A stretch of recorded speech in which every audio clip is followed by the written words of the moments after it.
ఇప్పుడే మనం చూసుకున్నట్లయితే వెదర్ రిపోర్ట్తో మేము ముందుకైతే వచ్చాను. ఏపీ తెలంగాణకు సంబంధించి సోమవారం ఏ విధంగా వెదర్ రిపోర్ట్ ఉండబోతుంది అనేది అయితే మేము ముందుకు తీసుకురావడం జరిగిందనమాట. సోమవారం మనం చూసుకున్నట్లయితే ముఖ్యంగా ఇక్కడ తెలంగాణ ఏపీ విషయానికి వచ్చినట్లయితే ఏపీలో ఉత్తరాంధ్రలో అయితే మనకి క్లైమేట్ అయితే మారబోతుంది. అక్కడైతే మేఘావృతం అయ్యి వర్షాలు పడబోతున్నాయి అన్నమాట. ఉత్తరాంధ్రలోని దాదాపు మనకి ఈస్ట్ గోదావరి అదేవిధంగా వెస్ట్ గోదావరి వరకు కూడా ఈ ప్రభావం అయితే ఉండబోతుంది శ్రీకాకుళం దగ్గర నుంచి పట్టుకొని.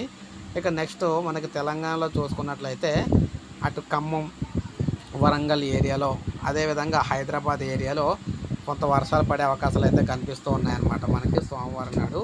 ఇక రాయలసీమలో లైట్గా కొంతవరకు కర్నూలు జిల్లాలో చిన్న ఎఫెక్ట్ అయితే ఉండబోతుంది అనమాట.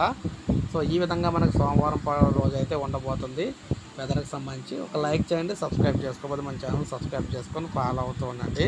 ఇలాగే మీకు వెదర్ రిపోర్ట్ అందిస్తూ ఉంటాను.